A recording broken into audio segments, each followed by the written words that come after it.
본 방송에서 제공하는 투자 정보는 투자 판단에 대한 조언입니다. 방송에서 제공하는 주식의 가치, 가격 상승 및 하락에 대해서는 방송사에서 보장하지 않습니다. 실시간 정보 브리핑입니다. EU, 5일부터 중국 전기차 관세 최고 47.6% 인상, 넉 달 적용. 유럽연합이 현지 시간 5일부터 중국산 전기차에 대해 최고 47.6%의 관세를 부과합니다. EU 집행위원회는 반보조금 조사 결과에 따라 중국산 전기차 잠정 상계 관세율을 17.4%에서 37.6%로 결정했다고 밝혔으며 기존 관세 10%에 추가 적용됩니다. 이번 잠정 상계 관세율은 5일부터 11월까지 4개월간 적용됩니다. 반드시 승리할 것 버티는 바이든, 5일 방송 인터뷰 분수령. 첫 대선 TV 토론쇼에서 참패했다는 분석이 줄을 이뤘던 조 바이든 대통령이 재선 완주 의사를 거듭 밝혔습니다. 민주당 안팎에서는 출마 포기의 요구하는 목소리가 높아지고 있는 상황이지만 현지 시간 4일 사전 녹음된 라디오 방송과의 인터뷰에서 실수를 했다고 하면서도 이번 선거에서 반드시 승리할 것이라고 강조했습니다. 이에 5일 예정된 ABC 방송 인터뷰에서 어떤 입장을 내놓을 것인지 관심을 쏠리고 있습니다. 엔비디아 중국서 올해 AI 칩 17조 원 판매, 미 수출 통제 우회. 엔비디아가 미국의 대중 반도체 수출 통제에도 올해 중국 시장에 120억 달러 규모의 AI 반도체를 판매할 전망입니다. 주요 외신에 따르면 엔비디아 수출 통제를 회피한 AI 칩 H20을 향후 100만 개 이상 출하할 예정으로 알려져 있습니다. H20은 미국의 중국 수출 규제를 피하기 위해 성능을 낮춰 중국 시장을 겨냥해 만든 제품입니다. 바클레이즈, 독일 소비자 금융사업부 매각. 영국의 빅4 메이저 은행으로 꼽히는 금융그룹 바클레이즈는 사업 단순화를 위한 전략 계획을 지속 실행하는 가운데 독일 소비자 금융사업을 오스트리아 은행 바와그 그룹의 자회사에 매각하기로 합의했다고 밝혔습니다. 바클레이즈는 올해 초부터 3년간의 턴어라운드 계획을 세우며 사업 재편과 주주 반환 등에 힘을 쏟고 있습니다. 이번 매각으로 약 40억 유로의 위험 부담 자산이 방출되고 거래가 완료 시 은행의 보통주 티어 1 비율을 약 10bp 상승할 것으로 관측하고 있습니다.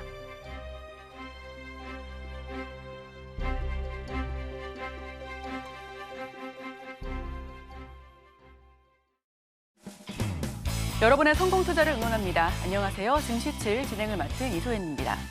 간밤 미 증시는 독립기념일로 휴장했습니다. 다만 어제 아시아 증시는 일본과 대만 등 상승폭을 크게 키우면서 사상 최고치를 경신했는데요. 우리 시장도 어제 양지수 빨간불을 그려내면서 강세로 마감 지었습니다. 자세한 외신 브리핑을 통해 더 자세한 이야기 전달드리도록 하겠습니다. 금요일의 증시7 지금 바로 출발합니다.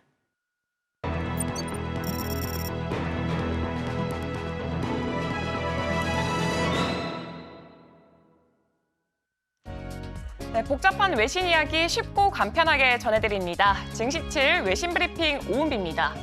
간밤 유럽 주요국 증시를 미국 금리 인하 기대감과 영국 총선에서 노동당의 승리 전망에 힘입어서 일제히 상승 마감했습니다.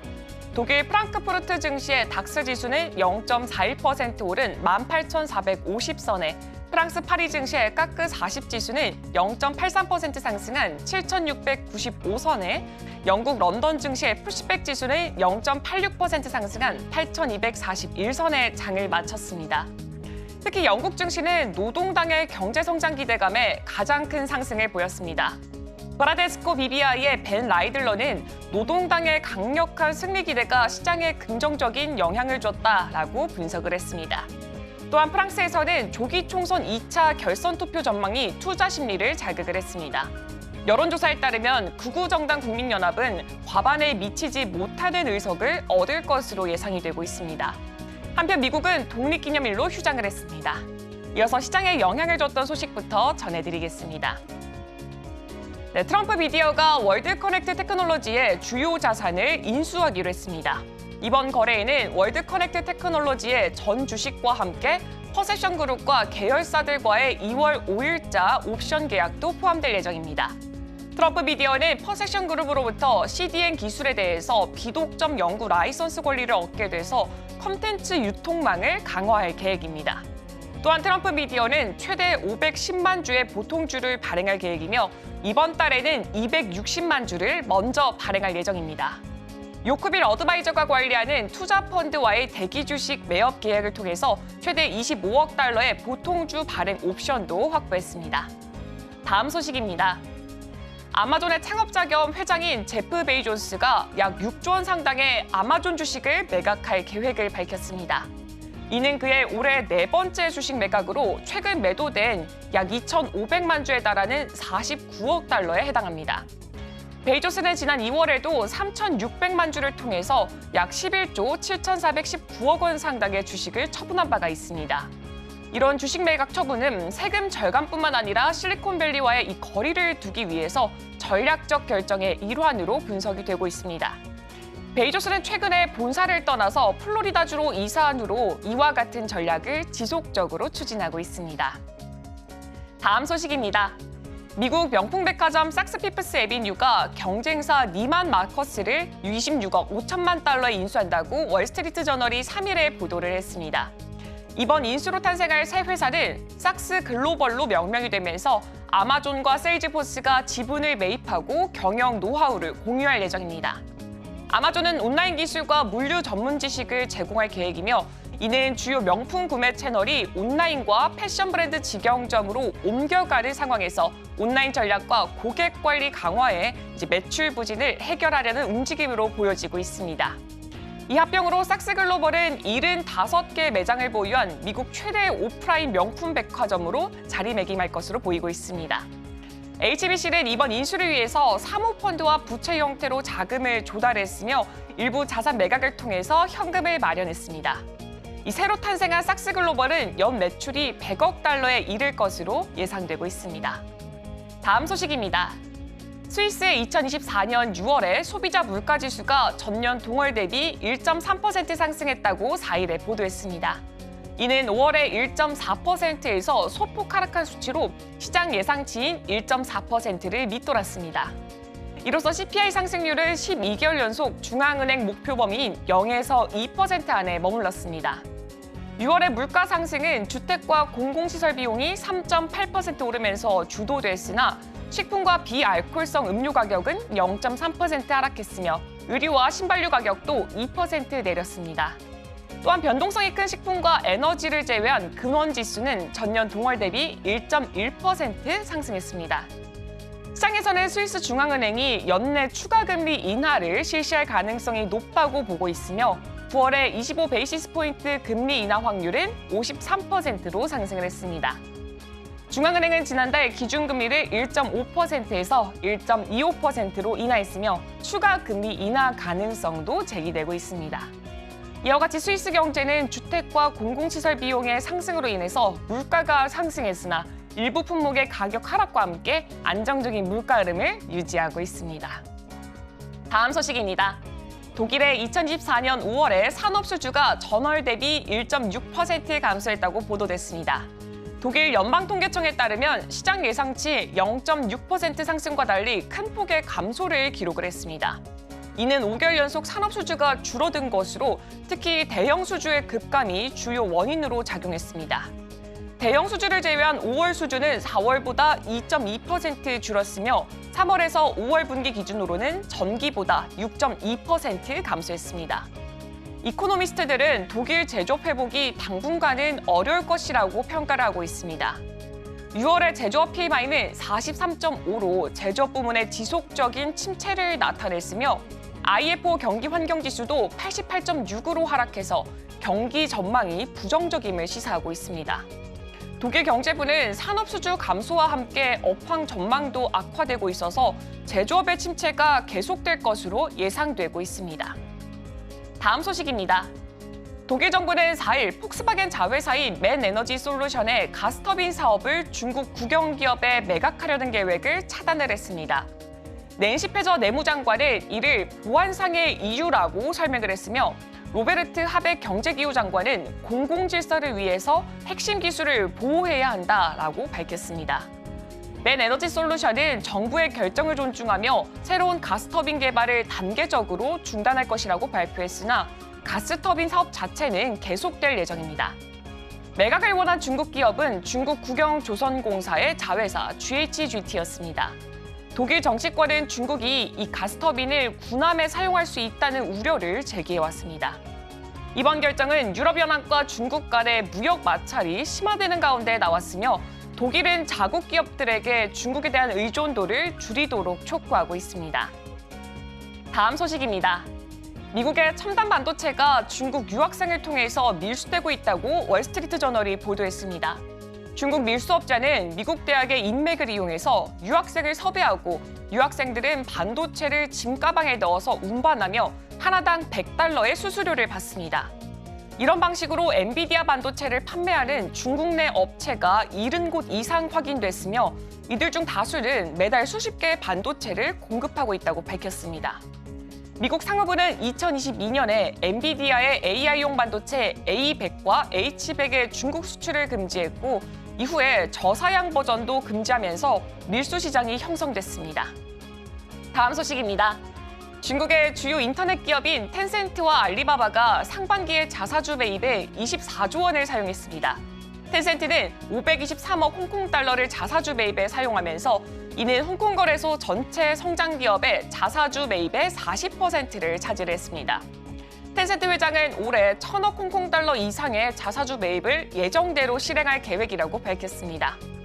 알리바바는 상반기 자사주 매입에 106억 달러를 사용했으며 텐센트와 알리바바의 자사주 매입 총액은 약 24조 원에 달합니다. 이들 기업의 자사주 매입은 홍콩 항생지수의 반등에도 영향을 미쳤습니다. 마지막 소식 전달해드리겠습니다. 일본 증시 주요 주가 지수인 니케이 지수와 토픽스가 4일에 사상 최고치를 경신했습니다. 니케이 지수는 전장보다 0.82% 오른 49,913에 마감을 하면서 지난 3월 22일에 최고치 48,888을 넘었습니다. 토픽스도 전장보다 0.92% 상승한 2,898로 34년 반 만에 최고치를 기록을 했습니다. 이번 상승은 미국 증시의 훈풍과 엔화 약세가 주요 요인으로 분석되고 있습니다. 미국 고용지표 둔화로 9월 기준금리 인하 기대감이 커지면서 S&P 500 지수와 나스닥 지수가 최고치를 기록했고 엔화 약세로 일본 글로벌 기업의 수익 증가와 해외 투자자들의 일본 주식 매수가 촉진됐습니다. 니혼게이자이 신문은 엔화 약세가 일본 기업 수익에 긍정적 영향을 미치며 해외 투자자들이 저렴한 가격에 일본 주식을 매수할 수 있게 유도했다라고 분석을 했습니다. 오늘 준비한 외신 소식은 여기까지입니다. 이어서 국내 소식과 더불어서 오늘의 일면에서 전문가들의 수혜주까지 만나보시길 바랍니다.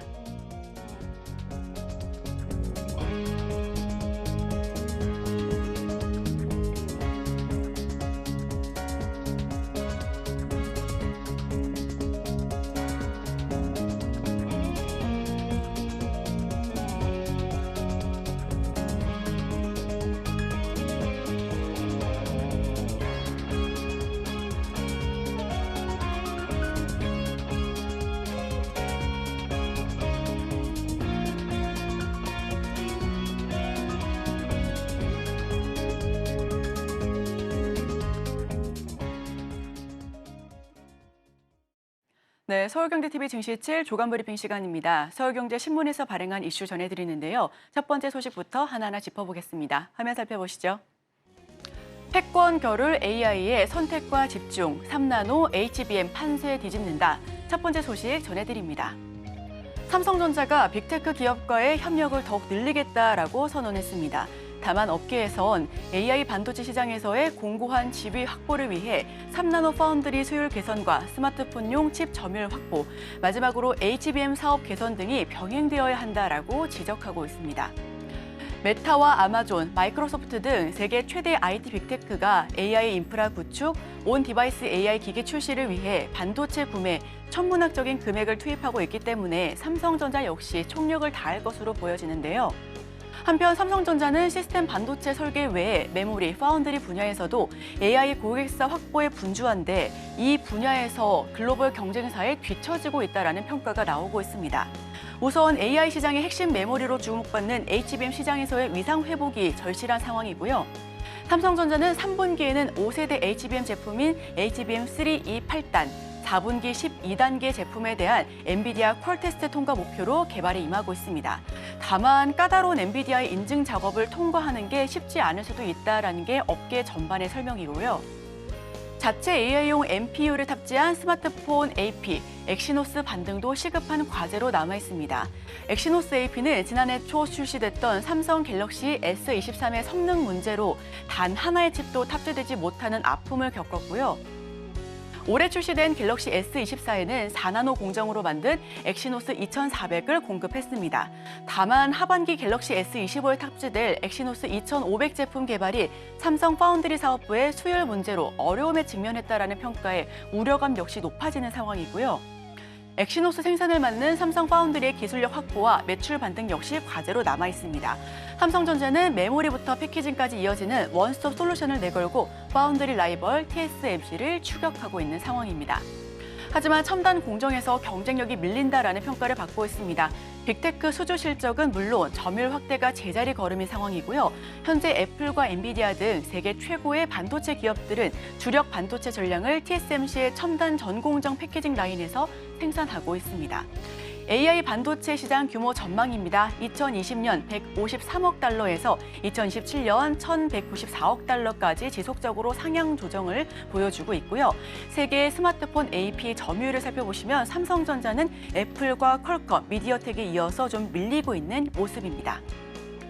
삼성전자는 어제 3.42%로 강세로 마감을 지었습니다.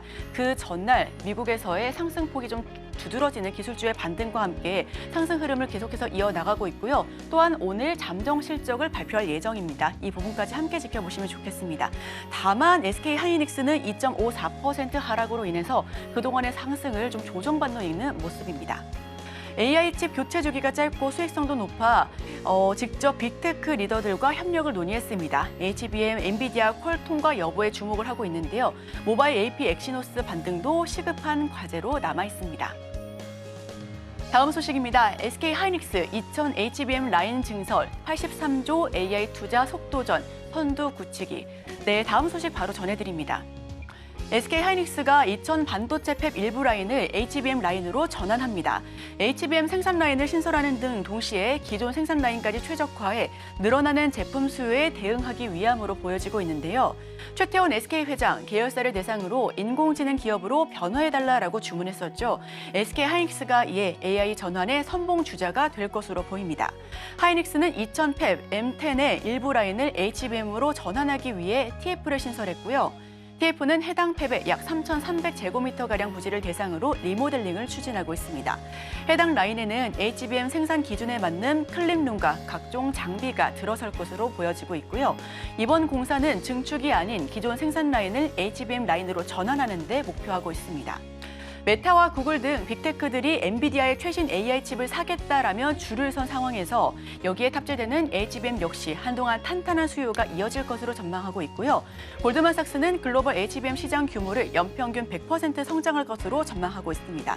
치열해진 반도체 전쟁도 HBM 수요를 자극하고 있는 것으로 보여지고요. 엔비디아에 도전하기 위해 차별화된 기술로 AI 가속기를 개발하고 있는 전 세계 기업들도 HBM만은 예외 없이 필요한 상황입니다. 엔비디아 역시 2년 단위로 내놓던 새 GPU 플랫폼을 1년 단위로 앞당겼고요. AI 반도체 개발 주기가 빨라진 만큼 HBM 신제품 수요도 덩달아 많아질 것으로 보여지고 있습니다. 캐파 확대는 HBM 1등 굳히기를 위해서도 중요한 상황인데 SK하이닉스의 실적은 2분기에는 영업이익 5조 원을 돌파할 것이다라는 전망이 우세한 상황입니다. 2023년 HBM 시장 점유율입니다. 우선 단연 1등으로 SK하이닉스가 선두주자를 달리고 있고요. 그 뒤를 이어 삼성전자가 38%, 마이크론이 9%를 차지하고 있습니다. 일부 생산 라인 전환 TF를 신설했습니다. 내년 초에 3,300제곱미터 규모의 리모델링을 시작하는데요. 노조 리스크는 투자 확대의 변수로 들어와 있습니다. 세 번째 소식입니다. 인니서 첫 배터리, 전기차 일괄 생산, 정의선, 품질이 최고의 전략이다. 네, 세 번째 소식 전해드립니다. 현대차가 배터리 핵심 광물인 니켈을 세계에서 가장 많이 보유한 인도네시아에서 전기차의 일괄 생산 체계를 구축하고 본격 가동에 들어갑니다. 인니에 진출한 완성차 업체 가운데 배터리의 원자재 수급부터 배터리셀, 전기차에 이르기까지 현지 생산 및 판매를 체계적으로 구축한 첫 사례로 주목받고 있는데요. 현대차는 전기차 생산 비용을 지속적으로 낮춰 인도네시아를 넘어 아세안 지역의 전기차 시장에서 우위를 확보할 방침입니다. 현대차는 인니 정부와 함께 HLI 그린파워 중국 및 현지 전기차 생태계 기념식을 가졌는데요. HLI 그린파워는 현대차 그룹과 LG 에너지 솔루션의 배터리셀 합작 공장으로 잘 알려져 있습니다. 2021년 9월 착공돼 올해 2분기부터 배터리셀 생산을 시작했고요. 전기차 배터리 15만 대분 이상에 달하는 배터리셀 생산이 가능한 곳입니다. 인니에 출시되는 전기차에 HLI 그린파워에서 생산한 배터리셀을 탑재할 예정입니다. 현대차의 일괄 생산 체계의 구축은 인도네시아를 넘어 아세안 전기차 생태계 조성의 핵심 기반을 마련했다는 점에서 의의가 큰 상황이고요. 인구가 7억 명에 육박하는 아세안 지역은 그동안 일본 자동차 제조사가 독점했습니다. 하지만 최근 전기차와 특화 다목적 차량 등 선호하는 차종이 다양해지면서 한국과 중국 자동차 회사들이 앞다투어 시장 공략에 공을 들이고 있는 모습이고요. 인도네시아는 아세안의 핵심 국가로 폭발적인 성장 잠재력을 보유하고 있습니다. 니켈 매장량과 채굴량이 세계 1위로 배터리 원자재 공급망에서 중요한 위상을 보여주고 있고요. 이어 향후 인도네시아 시장에 맞는 전기차 모델도 지속적으로 투입할 전망입니다. 최근 현대차의 그룹의 상승률이 좋습니다. 합리적인 기대는 가져봐도 좋다라는 리포트가 줄지어 나오고 있고요. 목표 주가는 35만 원 선에서 바이 의견을 지속적으로 내걸고 있습니다. HLI 그린파워에서 만든 배터리셀 17일 양산 코나 EV 모델에 탑재하고요. 우선 아세안 전기차 공략 기반을 마련했다라는 데에서 의의가 높습니다. 저가 중국산의 기술력으로 승부하겠다라는 다짐이 눈에 띄네요. 다음 소식 넘어갑니다. 361조 AI 스마트 홈 겨냥 LG 네덜란드 애톰 인수. 네 번째 소식 전해드립니다.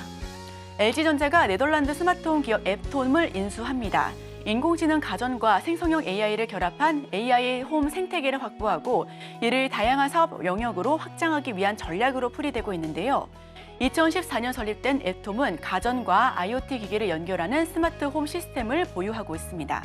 설립 이후에 10년간 유럽 지역을 중심으로 성장해왔고요. 지난해 미주까지 영역을 확장한 건데요. 지난해 추산 매출이 30억 수준으로 기업 규모가 크지는 않습니다만 전년 대비 85% 매출 신장을 이뤄내는 등 높은 성장세를 보여주고 있습니다. LG전자는 애톰의 연결성과 LG 신규 플랫폼에 적용 예정인 생성형 AI를 더해 AI 홈 사업을 강화하겠다라는 전략으로 보다 많은 고객사용 데이터를 확보하고 맞춤형 서비스를 제공하는 데 속도를 낼 전망입니다. LG전자는 AI 홈 사업 역량을 상업 공간과 모빌리티까지 확장할 계획입니다. 하드웨어를 넘어 소프트웨어 기반 플랫폼 기업으로 전환하는 로드맵의 일환으로 보여지고요. 사업 포트폴리오 전환을 위한 인수 합병과 지분 투자도 꾸준하게 이뤄지고 있다는 게 업계 평가입니다. 지분 80% 인수 계약을 체결했습니다. IoT 허브로 5만여 종 연계하고요. 신규 플랫폼 시너지도 기대하고 있다는 소식입니다. 네, 마지막 소식입니다. 테슬라 훈풍에 2차 전지주 뛰었지만 업황 회복은 아직 마지막 소식으로 전달드립니다. 최근 테슬라의 주가가 줄지어 강세를 연출하고 있습니다. 그 전날 10% 넘게 뛴 데 이어서 6% 추가 상승까지 이어냈고요. 테슬라의 주가는 지속적으로 우상향 기조를 최근 들어 보여주고 있는 상황이었습니다. 테슬라가 2분기 차량 인도 호실적에 힘입어 그 전날 10% 넘게 급등하는 호재를 보여줬습니다. 국내 2차 전지주도 일제히 상승했는데요. 다만 업계에선 단기적으로 전기차 업황 개선에 대한 기대감은 높아졌지만 시장 불확실성이 추세적으로 완전히 거치지는 않은 만큼 투자에 신중해야 한다라고 조언하고 있습니다. 3일 LG 에너지 솔루션이 4%, 포스코홀딩스 1%, LG화학 2%가량, LNF도 9% 넘게 뛰면서 2차 전지주가 전반적으로 동반 강세 흐름을 나타냈습니다. 외국인이 2차 전지주를 적극적으로 매수한 게 상승의 배경으로 꼽히고 있고요. 이날 2차 전지주 강세는 그 전날 테슬라가 올해 2분기에 시장 예상치를 뛰어넘는 44만 3,956대의 전기차를 인도했다라고 밝힌 점이 호재로 작용했기 때문입니다. 테슬라의 2분기 차량 인도량은 올해 1분기보다 14.8% 많은데요. 예상치를 상회했다는 게 판단이고요. 글로벌 전기차 시장의 캐즘 현상이 누그러졌다라는 안도감 속에 주가 역시 상승 흐름을 보여줬습니다. 테슬라의 주가는 올해 들어 한때 44%까지 하락세를 연출했습니다. 낙폭을 줄인 끝에 지금은 7%대까지 낙폭이 어느 정도 축소된 상태이고요. 업계는 올해 들어 부진을 겪는 2차 전지주가 단기적으로 반등은 했지만 전기차 업황이 본격적으로 회복되기까지는 시간이 걸릴 것이다라고 설명하고 있습니다. 2차 전지주의 적극적인 투자는 아직까지는 신중해야 하며 리스크가 곳곳에 포진되어 있다라고 설명하고 있는데요. 인도량 전망 상회 테슬라는 10% 넘게 뛰었고요. LG 엔솔과 에코프로도 4%, 7% 넘는 상승률을 보여줬습니다. 외국인 기관 동시 매수세로 적극적으로 쓸어 담았는데 배터리 3사 점유율이 중국에 뒤처져 있기 때문에 전기차 실적 하반기 이후에 개선될 것이다라는 전망입니다. 네, 제가 준비한 소식은 여기까지입니다. 계속해서 오늘의 일면을 통해 전문가와 수혜주까지 찾아보도록 하겠습니다. 저희와 끝까지 함께 하시죠.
네, 오늘의 일면 헤드라인입니다. 반도체주 상승궤도 올라섰나? 헤드라인 풀어주실 분이죠. 루크투자연구소 임순재 대표와 함께합니다. 어서 오세요. 네, 안녕하십니까?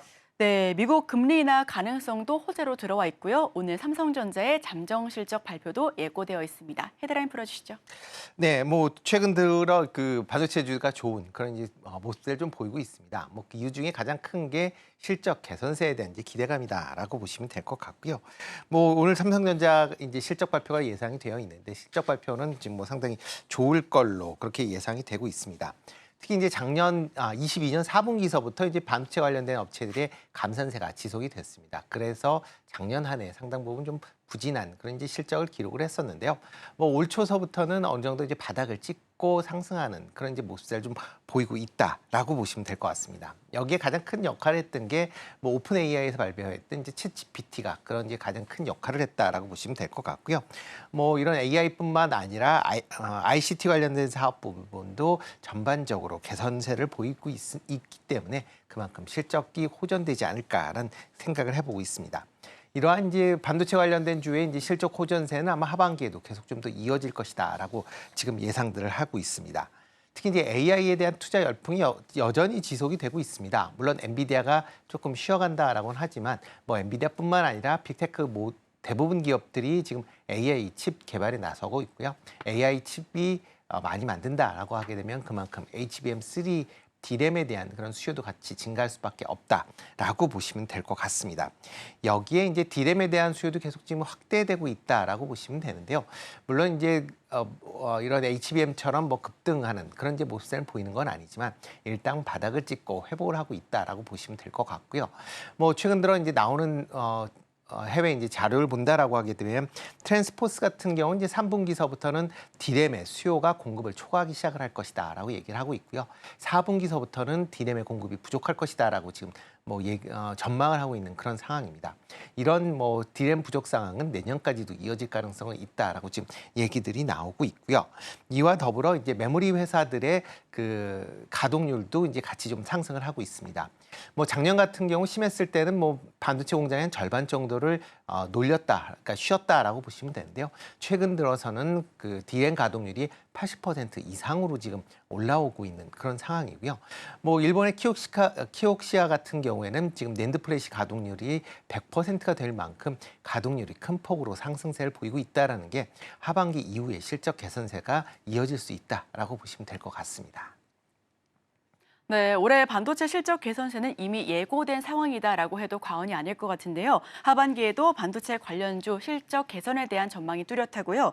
자, 그렇다면 이제 포트 내에서 반도체주 보유가 필수인 상황으로 꼽히는 가운데 오늘의 핵심 키워드 반도체 상승 궤도로 잡아봐도 될까요? 네, 일단 뭐 반도체 관련된 종목들은 뭐 여전히 관심을 가지셔야 되고요. 포트 내에 뭐 반드시 넣으셔야 되는 그런 이제 섹터다라고 보시면 될 것 같습니다. 다만 이제 포트폴리오 측면에서 보면 뭐 한 섹터에 이제 너무 몰빵으로 한다라고 하시는 것보다는 좀 고루고루 나눠서 이제 투자를 하시는 게 좋지 않을까라는 생각을 해보고 있고요. 당연히 그 이제 나눠서 하시는 중에서는 이제 반도체의 비중을 가장 높게 잡으셔야 되지 않을까라는 생각을 해보고 있습니다. 특히 뭐 최근에 이제 AI 열풍으로 인해서 AI 관련된 종목들 여전히 관심 있게 좀 보셔야 되지 않을까 싶고요. 뭐 이와 더불어 최근에 이제 테마성으로 이제 다양한 테마가 형성되고 있는 것도 사실입니다. 뭐 대표적으로 이제 AI 관련된 그런 분야가 이제 확대가 되면서 뭐 최근에 뭐 전력 사용량까지 증가한다라는 그런 얘기가 있어서 뭐 전력 관련주도 올라가고 있듯이 AI에 지금 묶여 있으면 전체적으로 좋은 그런 모습을 좀 보이고 있는데요. 그렇지만 그 내부 내에서 좀 이제 세부적으로 좀 나눠서 생각해 보실 필요가 있지 않을까라는 생각을 해보고 있습니다. 물론 이제 관련된 그 전력 관련된 부분들은 이제 물론 AI에 대한 부분도 있지만 전력 인프라에 대한 기본적인 이제 내용이 있다라고 보시면 될 것 같고요. 이 외에 이제 반도체 부분이다라고 보면 뭐 최근에 이제 온 디바이스, 뭐 CLX, 뭐 유리 기판 여기에 뭐 냉각 액심 냉각까지 다양한 이제 형태의 테마가 움직이고 있다라고 보시면 되는데요. 그렇지만 이 내용들을 보면 아직까지는 기술이 온라인 온디바이스 AI 같은 경우는 일부 이제 적용이 되고 있지만 나머지 부분들은 여전히 미래 기술인 건 맞지만 아직까지 그 기술이 완성되어 있는 건 아닙니다. 그렇기 때문에 뭐 단순하게 지금 실적으로만 뭐 관련된 종목들을 본다. 지금 기술로만 본다. 그래서 앞으로 그 기술이 뭐 미래에도 좋아질 것이다라고 보시기에는 조금은 좀 무리한 부분이 분명히 있습니다. 그렇기 때문에 그런 부분들은 조금 내용들을 확인하신 이후에 투자를 하시는 게 좀 더 맞지 않을까라는 생각은 해보고 있습니다. 네, 미국에서 AI 열풍이 지속되는 한 반도체 계속해서 관심 있게 쳐다보셔야 될 것 같습니다. 자, 그럼 HBM 이야기를 안 하고 넘어갈 수가 없는데요. 삼성전자와 SK하이닉스가 모두 공을 들이고 있습니다. 이에 관련해서 어떤 부분에 조금 더 초점을 맞춰야 될까요? 전공청 측에서 좀 더 집중을 해봐야 될까요? 네, 뭐 일단 뭐 지금 밸류체인 그러니까 이제 테마로 분류가 된다라고 하게 되면 최근에 이제 HBM 관련된 이제 테마가 이제 있다라고 보시면 될 것 같고요. 뭐 전공용 관련된 부분은 뭐 과거서부터 쭉 있었던 그런 부분이다라고 보시면 될 것 같습니다. 뭐 두 회사, 그러니까 삼성전자와 SK 하이닉스 모두 이제 HBM을 이제 만들고 있는 그런 회사다라고 보시면 되는데요.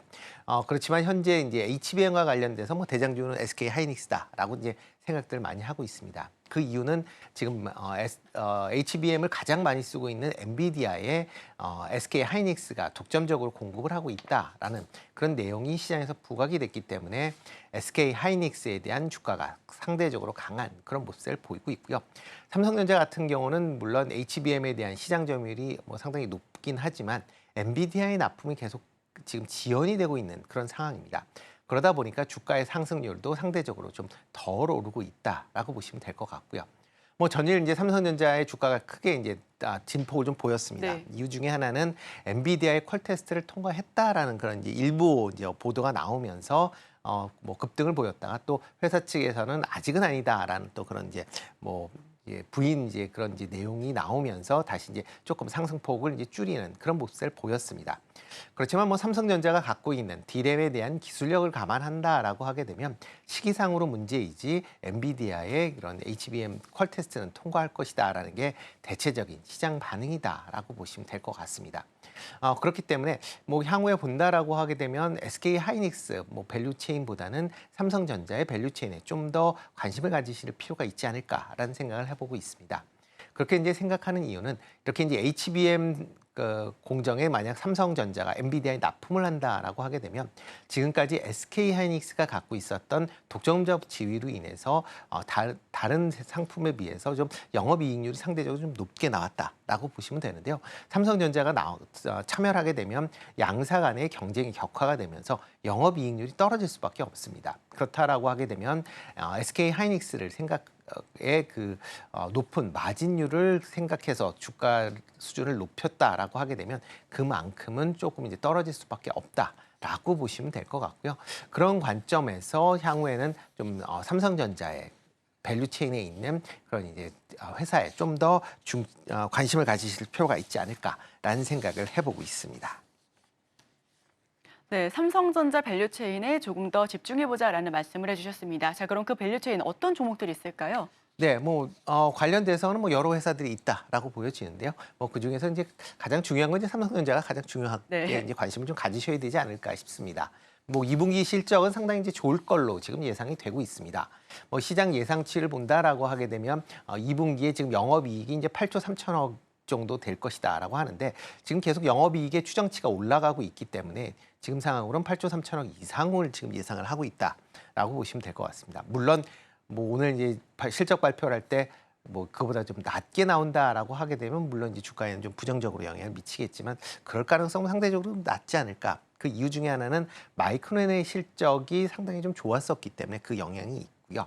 그리고 이제 업체 일길이라는 그런 이제 만큼 이제 관련돼서 최근에 이제 반도체 가격 그다음에 수량의 증가 부분이 상당히 긍정적으로 영향을 미칠 것이다라고 생각을 하고 있습니다. 특히 최근 들어 이제 반도체 수출이 계속 호조를 보이고 있는 그런 상황입니다. 지금 화면에도 나타나시지 월별 지금 수출 금액이 나오고 있는데요. 지금 상반기에만 지금 반도체 수출이 전년 대비 50% 이상 지금 증가한 그런 모습을 보이고 있습니다. 그만큼 반도체 수출이 좋아졌다라고 하게 되면 반도체에 대해서 그러니까 기존의 재고도 많이 해소를 했을 것이고요. 그리고 이제 새롭게 추가적으로 이제 생산한 부분도 있기 때문에 그러한 기대감이 아마 오늘 실적에 같이 반영이 되지 않을까라는 생각을 해보고 있습니다. 그렇기 때문에 삼성전자의 이런 좋은 이제 이런 실적을 바탕으로 밸류 체인에 대한 부분도 같이 좀 주목해 보실 필요가 있지 않을까라는 생각을 좀 해보고 있는데요. 대표적으로 지금 전공정 관련된 업체 중심으로 조금 관심 있게 좀 보시면 어떨까라는 생각을 개인적으로 해보고 있습니다. 특히 이제 반도체의 생산량이 어느 정도 확대가 된다라고 하게 되면 전공정 업체들의 실적들이 그만큼 개선세를 뚜렷하게 보일 거다라고 보여지고요. 특히 전공정 업체가 작년에 반도체 업체들이 이제 감산이 좀 심해지면서 대체적으로 실적이 부진했습니다. 그렇기 때문에 개선세는 폭은 상대적으로 다른 그런 부분보단 좀 더 클 가능성은 있다라고 생각이 되고 있고요. 그중에는 첫 번째 관심 있게 보는 종목은 KC텍이라는 그런 회사입니다. 반도체 이제 미세와 반도체 관련돼서 연마 장비인 CMP 장비를 이제 만드는 회사다라고 보시면 될 것 같은데요. CMP 장비 같은 경우는 이제 일단 반도체 같은 거를 이제 여러 이제 단들을 만들고 있습니다. 반도체 D램이나 이제 낸드 같은 경우 적층을 하게 되는데요. 이런 적층하는 단면을 어떻게 보면 이게 아주 곱게 이제 평탄화하는 그런 작업이 필요한데 그런 이제 평탄화 작업을 하는 것이 이제 CMP 그런 이제 장비다라고 보시면 될 것 같습니다. 특히 이제 미세화 공정이 될수록 그다음에 반도체의 적층이 될수록 이러한 이제 CMP 장비의 수요가 증가할 수밖에 없기 때문에 그런 관점에서 향후에 매출 성장세가 기대가 된다라고 보시면 될 것 같고요. 두 번째로는 이제 레이저 장비를 만들고 있는 이오 테크닉스입니다. 이오 테크닉스 같은 경우는 이제 레이저 마킹, 그다음에 레이저 커터 같은 그런 장비를 만들고 있는 업체다라고 보시면 될 것 같고요. 특히 레이저 마킹 장비는 시장 점유율 1위를 하고 있는 그런 회사다라고 보시면 될 것 같습니다. 작년에 부진한 실적이 있었는데 올해는 실적 개선세가 좀 뚜렷이 나타날 가능성은 있고요.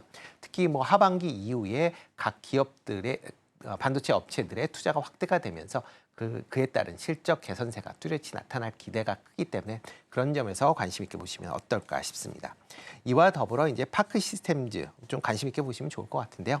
최근 들어 이제 주가가 좀 계속 꾸준하게 올라가고 있는 그런 회사입니다. 최근 이제 첨단 나노 계측 장비인 원자 현미경을 제조하고 있는 세계에서 몇 안 되는 그런 회사다라고 보시면 될 것 같고요. 특히 이제 전체 매출의 75% 이상이 해외에서 발생을 하고 있는 그런 상황입니다. 특히 이제 반도체 미세화 공정이 이제 확대가 될수록 이런 이제 원자 현미경에 대한 기대가 수요가 이제 확대가 된다라고 보시면 될 것 같고요. 최근 들어 이제 EUV 공정이거나 아니면 그러니까 지금 TC 본딩 이후에 이제 하이브리드 본딩 같은데 사용되는 그런 이제 내용들을 이제 확인하기 위해서 원자 현미경에 대한 수요가 증가하고 있다라는 점도 같이 좀 주목해서 보시면 좋지 않을까라는 생각을 해보고 있습니다. 네, HBM과 전공정 밸류체인 그리고 관련 수혜주까지 자세하게 알아봤습니다. HBM 하면 또 다른 그 대항마 안 여쭤볼 수가 없을 것 같은데요. CXL 관련된 이야기도 짧게 한번 부탁드릴게요. 네, 뭐 CXL 같은 경우에는 뭐 여러 가지 이제 얘기들이 있는데 뭐 미래 기술이다, 뭐 네. 차세대 기술이다라고 하는데 기술적으로 보면 약간 좀 퀘스천이긴 합니다. 왜냐하면 네. 그게 이제 뭐 조금 이제 어렵게 얘기하면 이제 지금 그 PC에 대한 이제 인터페이스 규격이라는 것 중에 하나입니다. CXL이 이제 그것 중에 하나인데 뭐 CXL 관련돼서는 이제 원래 나와 있는 게 PIC2라는 그런 이 인터페이스에 지금 좀 확장판 개념으로 지금 만들어져 있다라고 보시면 될 것 같고요. 지금 현재 CXL 같은 경우는 3.0까지 이제 3.1까지 버전이 나와 있습니다. 그렇지만 이제 CXL이 활성화되기 위해서는 단순하게 인터페이스이기 때문에 이거를 가장 중심에 있는 CPU가 이런 CXL을 지원을 해줘야 이제 CXL 시장이 확대가 될 수 있다라고 보여지는데요. 현재 그 관련된 지원을 해주는 칩은 인텔에서 만든 제온 4세대, 5세대 칩 2개밖에 없다라고 보시면 될 것 같습니다. 그리고 지원해주는 것도 CXL 1.1 버전입니다. 그러니까 지금 현재 시장에서 기대하고 있는 CXL 3.0 버전이 나오는 그런 CPU를 를 이제 확인하려면 최소한 2, 3년 이후에나 시장이 형성이 될 수밖에 없는 그런 상황입니다. 그렇다라고 하게 되면 이게 어떤 거랑 비교를 하시면 되냐면 DDR5 D램과 이런 이제 생성 주기를 비슷하게 보시면 되는데요. DDR5가 지금 그 최근 들어 이제 시장의 주도적인 이제 DDR5가 주도적인 그런 이제 D램으로 뭐 부상을 하고 있지만 이게 양산화된 지가 2, 3년 전에 양산화가 됐습니다. 그렇지만 이게 실질적으로 시장이 확대된 건 작년부터 확대가 됐다라고 보시면 될 것 같습니다. 이유는 인텔이나 AMD에서 CPU를 지원을 안 했기 때문에 그만큼 DDR5가 만들어 놓고도 실질적으로 사용을 못했다라고 보시면 될 것 같고요. CXL 같은 경우도 비슷한 개념이다라고 보시면 될 것 같습니다. 지금 열심히 얘기는 하고는 있지만 최소한 시장 형성까지 상당 기간 걸리고 있기 때문에 그때까지는 CXL에 대한 부분이 좀 더 더디게 매출이 나올 것 같고요. 또 하나가 CXL과 이제 같이 이제 버전이 이제 호환이 되고 있는 쪽에서도 계속 지금 업그레이드를 하고 있기 때문에 과연 CXL이 살아남을 수 있는지는 좀 더 보셔야 되지 않을까라는 생각을 해보고 있습니다. 네, 마지막으로 짧은 질문 하나만 드리고 마치겠습니다. 오늘 삼성전자 잠정 실적 발표할 예정인데요. 자, 오늘 바로 진입하는 전략은 어떻게 보실까요? 10만 전자 갈 수 있을까요? 10만 전자 가려면, 그러니까 만약 그 엔비디아에 납품이 된다라고 하게 되면 9만 전자까지 뭐 충분히 넘어갈 수 있다라고 보여지고요. 10만 전자가 넘어가려고 한다라고 하게 되면 파운드리 사업부의 이제 성장세가 눈에 띄어야 되고 특히 이제 빅테크에 대한 수주가 있어야만 10만 전자가 갈 수 있지 않을까라는 생각을 해보고 있습니다. 뭐 오늘 뭐 실적이 아주 좋게 나온다라고 하게 되면 당연히 이제 강한 그 흐름세를 이어갈 수 있다라고 생각이 되는데요. 뭐 그렇지만 뭐 쫓아간다. 뭐 좀 낮을 땐 쫓아갈 수 있겠지만 너무 높게 상승률이 된다라고 하게 되면 조금은 기다려도 되지 않을까라는 생각을 해보고 있습니다. 네, 어제 삼성전자 84,600원까지 마무리를 지었네요. 오늘 어떤 퍼포먼스 보일까요? 함께 지켜보셔도 좋겠습니다. 지금까지 루크투자연구소 임순재 대표와 함께했습니다. 오늘 말씀 고맙습니다. 네.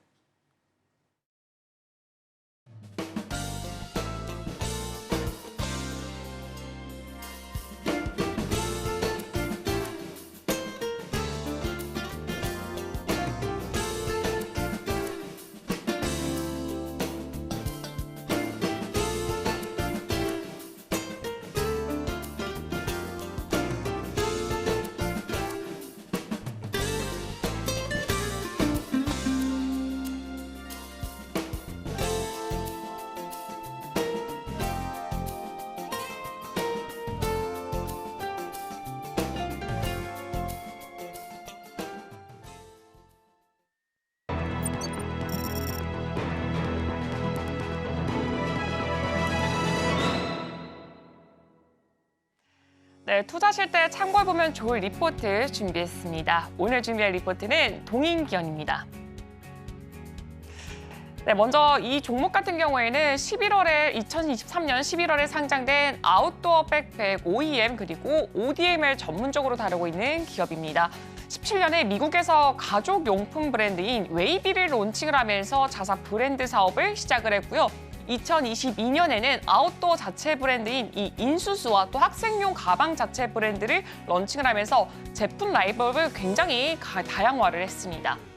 24년 1분기 기준 동사는 이 10개의 필리핀 법인과 더불어서 베트남 법인 1개, 미국 법인 1개로 구성된 총 12개의 종속회사를 보유하고 있고요. 대부분 95% 이상의 지분율을 확보하고 있습니다. 매출 같은 경우에는요, 아웃도어용 배낭, 그리고 캐주얼 가방, 캠핑용품, 골프 가방, 이 하네스 등 굉장히 다양한 제품군들을 이 ODM 형식으로 제작을 하고 있습니다.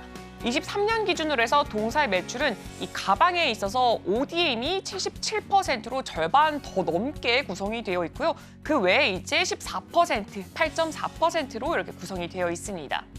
지역별 매출로는 미국이 69.1%로 굉장히 크게 차지를 하고 있습니다. 그 이유는 2003년에 미군에 이제 가방을 공급을 하면서 내구성과 기술력을 인정받았기 때문입니다. 현재 아크테릭스, 그레고리, 그리고 블랙 다이아몬드, 카멜백 등 이 40개 이상의 아웃도어 브랜드를 고객사로 현재 보유를 하고 있습니다. 지금 보시면 등산용 가방이 정말 절반 이상을 차지하는 것을 확인해 볼 수 있고요. 이 하이엔드 브랜드를 굉장히 많이 가지고 있습니다. 더불어서 지금 보시면요, 굉장히 많은 이렇게 등산용품, 아니면 캠핑용품들까지 보유를 하고 있는 걸 확인해 볼 수가 있습니다. 동사는 1996년에 필리핀 현지법인 이 스파이크 인더스트리얼을 생산하면서 현재 필리핀의 경우에는 이 민주주의 국가고 또 영어 커뮤니케이션이 굉장히 쉽게 진행이 되고 있습니다.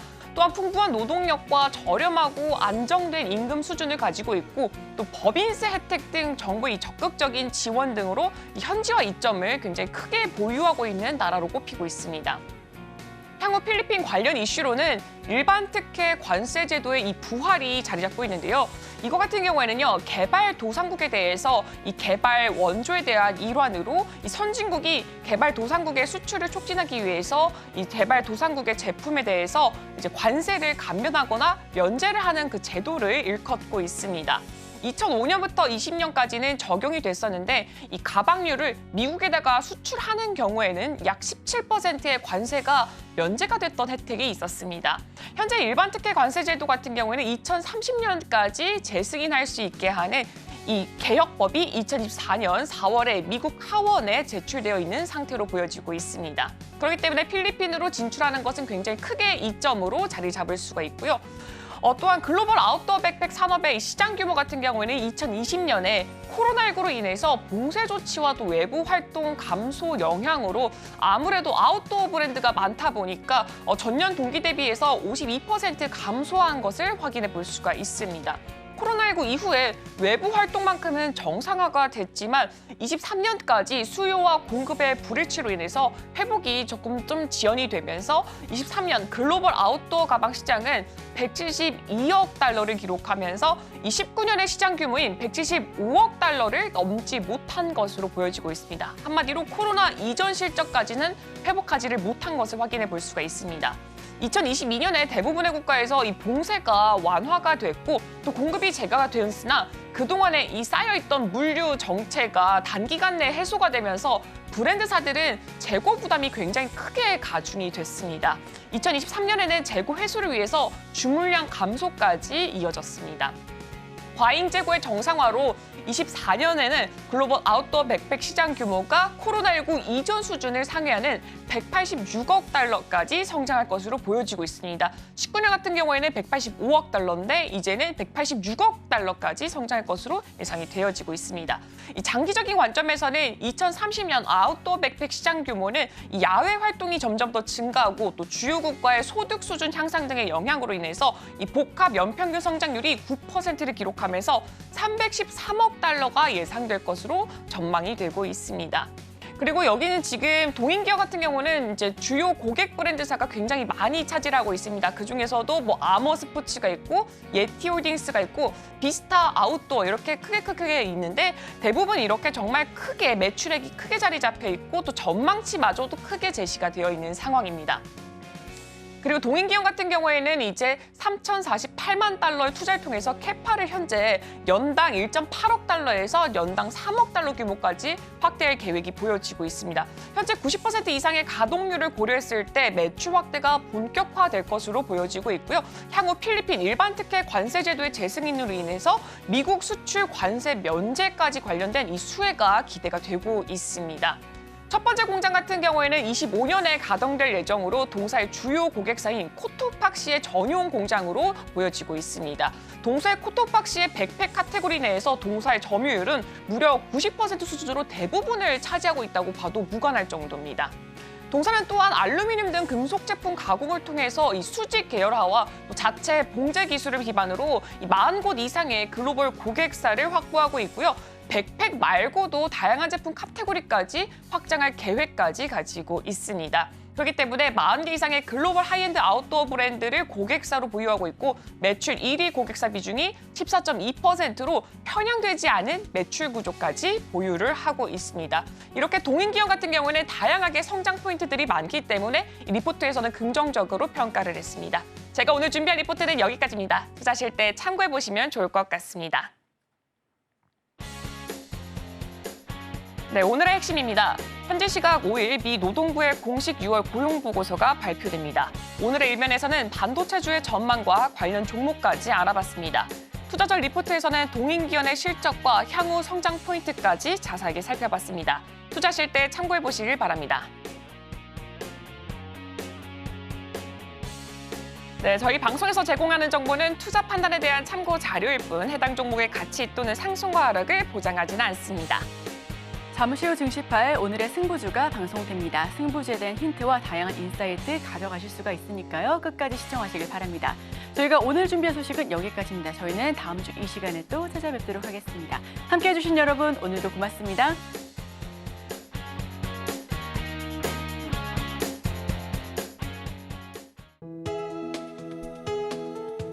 본 방송에서 제공하는 투자 정보는 투자 판단에 대한 조언입니다. 방송에서 제공하는 주식의 가치, 가격 상승 및 하락에 대해서는 방송사에서 보장하지 않습니다.